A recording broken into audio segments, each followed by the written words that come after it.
A few weeks ago, we had an opportunity to interview Linda Masarira, the leader of the Labour, Economists and African Democrats Party. Sadly, Linda recently passed on while we were in the process of finalizing this episode. Today, we release this conversation in honor of her work, her voice, her contribution to national dialogue and nation building in Zimbabwe. We invite you to listen to her perspectives, reflections, and vision in her own words. May her dear soul rest in eternal peace. Hello and welcome to Identities with Advocate Nyari Mashayamombe, your empowerment podcast that talks about important issues that affect us, the social, economic, and everyday life. And we have been moving around talking to leaders about the Constitution Amendment Bill number 3 of 2026. By now you must know about it. By now you must be engaging with it.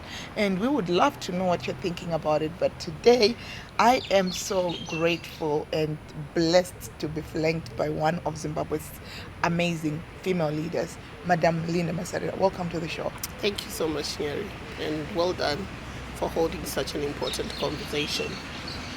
Thank you very much for giving my flowers as I give you your flowers.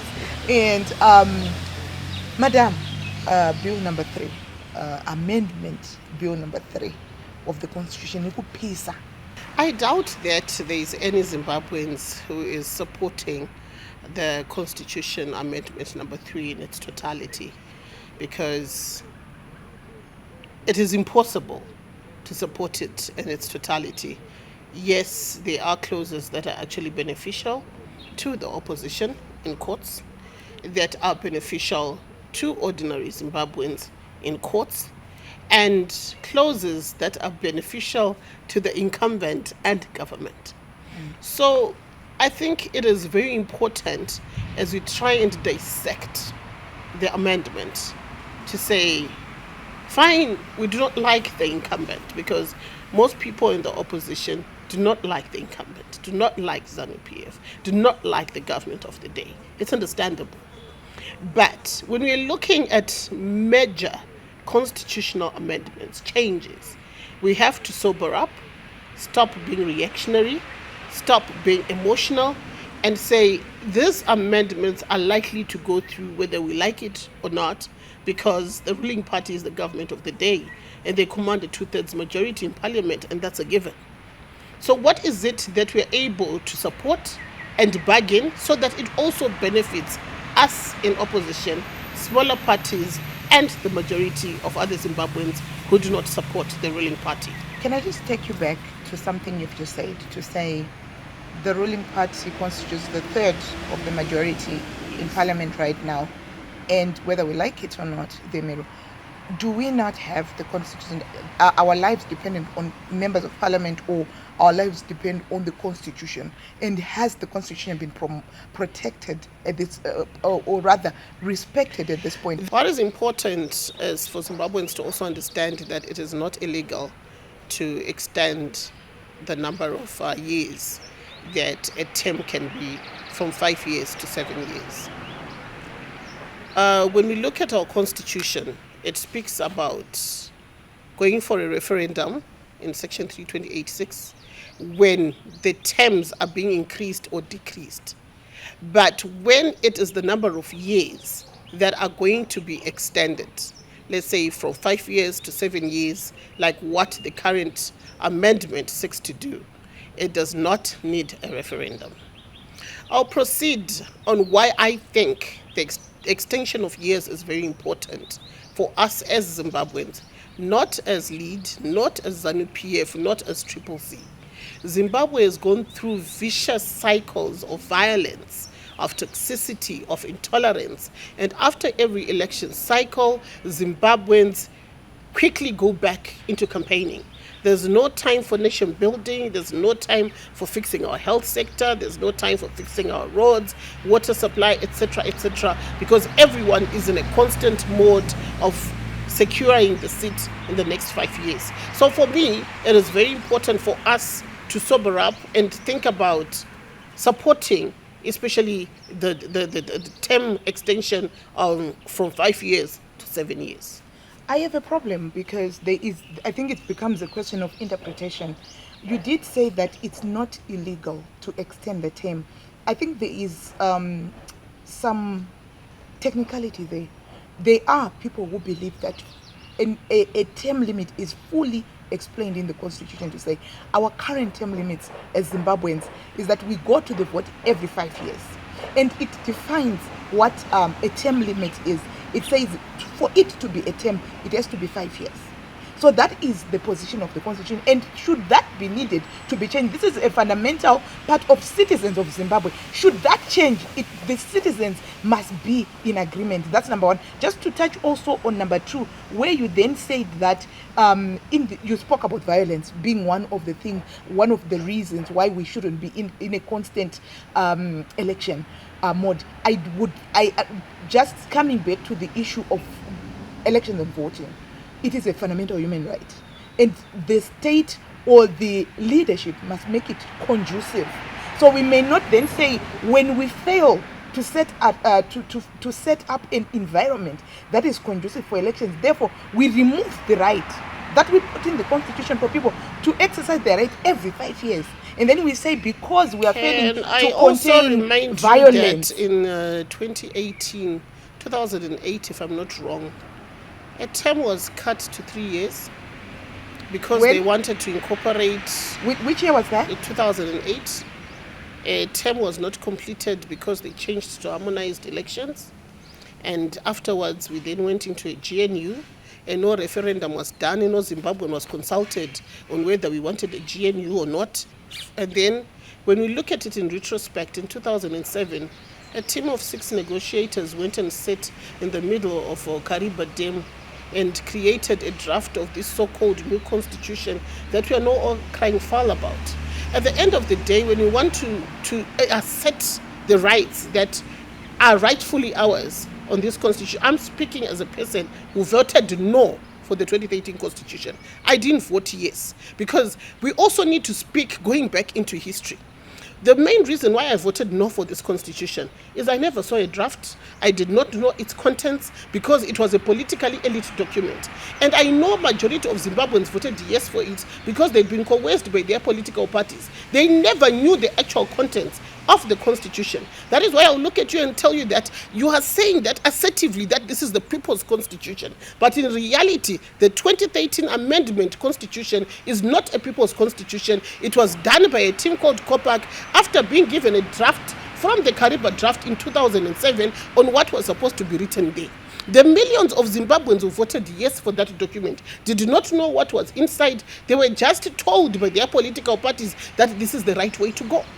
I would speak for myself. I was participating. I saw a draft of the constitution. I was participating within the women's movement under what they called the G20. Obviously, you saw it because 20. you were participating. Yes. But how many ordinary Zimbabweans can I just take you saw back that to the issue that you brought about 2008, the issue of 2008, where you gave us this history, which comes off as illegal.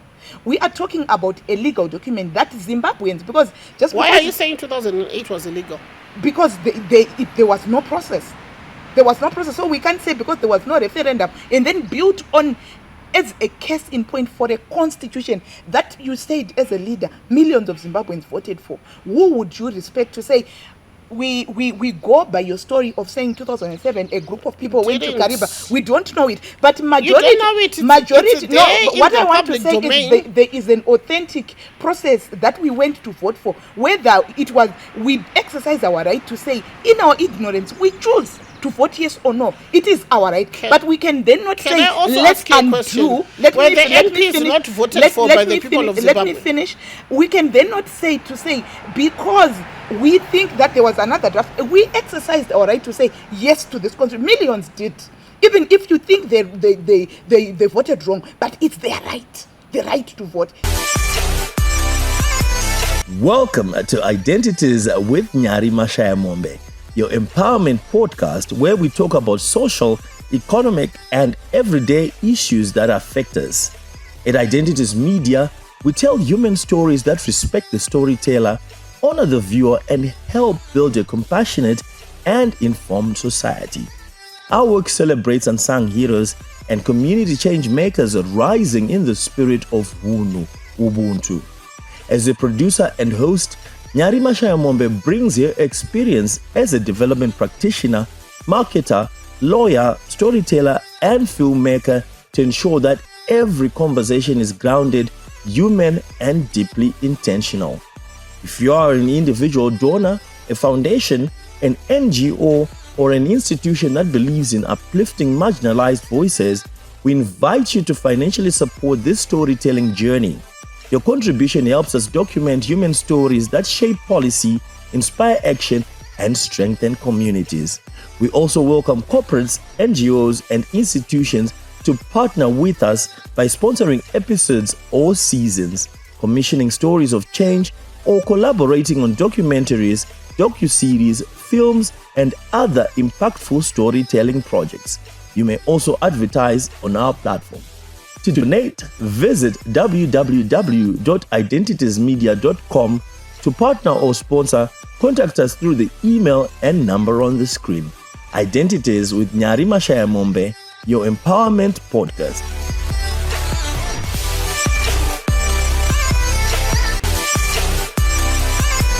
Okay, I want to talk about voting for the president in parliament. I feel this was long overdue. We also have democracies that we've admired over the years, like our neighbors South Africa and Botswana, that actually vote for their presidents in parliament. And I've also been engaging my other colleagues in opposition to say, instead of just accepting this clause as it is, let's ask for a bargaining table to also add another amendment of voting for the MPs using a proportional representation system, Zebra list, the way that we're already electing our senators in Zimbabwe. In that way, it will add plurality of political parties, plurality of voices, and it will also ensure gender balance that is enshrined in Section 17 of the Constitution of Zimbabwe. If they seriously need that amendment, I'm sure that they'll be able to bargain for it to be a win-win situation for both the ruling party and the opposition. Because at the end of the day, we really do need a president who's accountable to Parliament. In the current setup, a president can just say, I'm not going to Parliament because I was elected by millions of people. But when that president is elected by Parliament, he reports to Parliament and Parliament holds him to account, and he has to go and stand in there and answer questions when the ministers are answering questions. For me, that is a positive, and I think that is something that we've been speaking about in opposition for a very long time. I see no reason why today we would say we do not want this amendment, yet it is something that we've been advocating for. Us in the women's movement, with Gender Commission, we did a lot of gender indabas where we're actually proposing the same, and it is on record in Gender Commission records. So there's a couple of things there. I also represent the women's movement, and I'm not in this case representing anyone, but the women actually feel like this is terrible for them in the sense that it takes away their suffrage, the very reason people went to war. Voting for our president is one of the highest level of expression of democracy. So when we say parliamentarians, about 300 people, are then going to choose for us our president, we are going post pre-colonial, and we are undermining one of the reasons, the very reasons I people think you went got to it war. wrong. I'll give you an example of South Africa. When they are going to vote for a political party because they abolished the constituencies, when they vote for a political party, they already know that if I'm voting for ANC, when they go to vote in parliament, they're voting for Cyril Ramaphosa. If I vote for Lead and they go into parliament, when they're voting for president, they'll vote for Linda Masarira. If I vote for Triple C or whichever party that they're now using and is being led by Nelson Chamisa, if they go into parliament, they'll vote for Nelson Chamisa. On the contrary, opposition has been on record of having the most parliamentary seats since 2008 in Zimbabwe. And if we continue having the majority of seats, it means that it will be easier for the opposition to have a president than for the ruling party when the president is being elected in parliament. That's another that's another line of thought. But other people actually feel like that. For example, let's talk about women representation right now. We only have 11% women in parliament. So you brought in South Africa in the zebra system that they used to say. before we then can send our members of parliament to represent us. I'm speaking maybe on behalf of myself as a woman and other women voices. Right now, Zimbabwe, is it ready to then say Trukumukataka to publish a bill in the next three months that is going to take away from the millions of Zimbabweans, millions who are 52%, which is women, and we are now relegating our desires on it to only 11%. Would it not have worked, Linda, perhaps in your line of thought, to say we start with the zebra first? We start with providing to say, if we are going to say the president is now voted by parliament, that bill on its own to represent Zimbabweans undermines the right to vote, especially for women. That is why I spoke in my opening line about bargaining. For them to also include and insert another amendment to remove the first past the post hybrid system that bred a lot of discontent in our country, a lot of violence, intolerance, etc., in favor of a proportional representation system, zebra list, which we are already using to elect senators. So there isn't much of a hullabaloo in phasing off the constituency-based MPs to proportional representation MPs. It has to be written in black and white. That is why I said we need to bargain. And I am in the process of engaging other leaders. I've already spoken to Prof. Maduko about it. I've spoken to Senator Douglas Monzora about it. And I'm still engaging other opposition presidents to say, is this something that we can bargain on? Because surely we have to get to a stage where we start bargaining rather than just saying no to everything.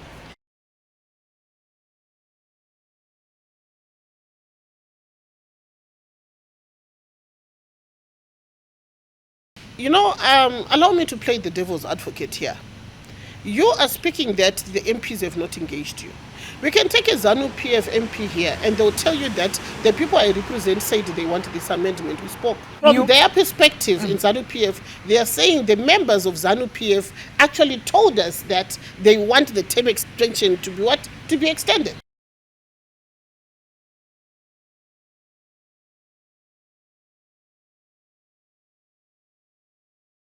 Those are the tenets that we do not want to abide to our democracies, right? Some of us left some of these political parties that do that because I do not subscribe and I do not follow blindly. Yeah. But if the majority of Zimbabweans are following their parties blindly, what are we supposed to do? And I think one thing that is very dear to my heart is the abolishment of the Gender Commission. I think it is improper. You alluded to the fact that you're also in the women's movement during the constitution making process, and you know the amount of work that you put in to ensure that the clauses on women's rights are actually effected. And I think that it is actually a travesty of justice to abolish the Gender Commission. I don't believe that government, parliament, or even the president of this country has got that mandate to abolish such a critical commission in our country. And it also violates the international protocols that we are signatory to in terms of gender issues like CEDAW and etc. And I also feel that the NPRC should be actually extended because it's not yet uhuru in terms of tolerance, nation building, and reconciliation. A lot of work still needs to be done. So like I said earlier, there are things that I agree with in the amendment number 3 and things that I totally disagree with, including also shifting voting processes and the delimiting to the registrar's office, the delimitation commission. I think it's totally unnecessary because the delimitation function is actually embedded in the functions of the Zimbabwe Electoral Commission. I think that is totally unnecessary because delimitation happens only after every 10 years. We can't have a whole commission set up to just look into delimitation issues. They just have to make sure that they equip and fund the delimitation process properly within the Zimbabwe Electoral Commission. As we end, Linda, I just want to ask one direct question to say, of the processes happening right now, of the bill that's been gazetted, is there any place where you feel there should be a referendum for any of the provisions of it? And if so, if you may just quickly touch on those sections or those issues that come from the proposed bill. I think Maybe since Zimbabweans feel strongly about voting for the president in parliament, it could be actually put to referendum. But from my perspective, I think it would actually benefit the people of Zimbabwe to vote for a president in parliament and opposition as well. But if Zimbabweans feel strongly about it, they should be allowed to exercise their right to choose how they want to vote for the president. Well, thank you very much. Ladies and gentlemen, this was a very passionate conversation with my sister here, Linda. Always the fireworks, and I love our passion for our country. And if you feel like you want to be heard, please do write in comment section how you are engaging, what you think, how you're feeling. We will continue with these conversations. But until next time, have a good one.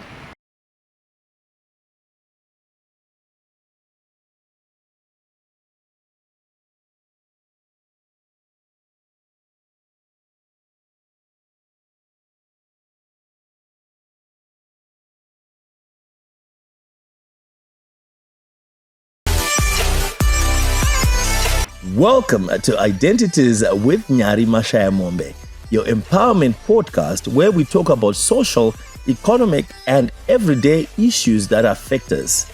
At Identities Media, we tell human stories that respect the storyteller, honor the viewer, and help build a compassionate and informed society. Our work celebrates unsung heroes and community change makers rising in the spirit of Ubuntu. As a producer and host, Nyari Mashayamombe brings her experience as a development practitioner, marketer, lawyer, storyteller, and filmmaker to ensure that every conversation is grounded, human, and deeply intentional. If you are an individual donor, a foundation, an NGO, or an institution that believes in uplifting marginalized voices, we invite you to financially support this storytelling journey. Your contribution helps us document human stories that shape policy, inspire action, and strengthen communities. We also welcome corporates, NGOs, and institutions to partner with us by sponsoring episodes or seasons, commissioning stories of change, or collaborating on documentaries, docuseries, films, and other impactful storytelling projects. You may also advertise on our platform. To donate, visit www.identitiesmedia.com. To partner or sponsor, contact us through the email and number on the screen. Identities with Nyari Mashayamombe, your empowerment podcast.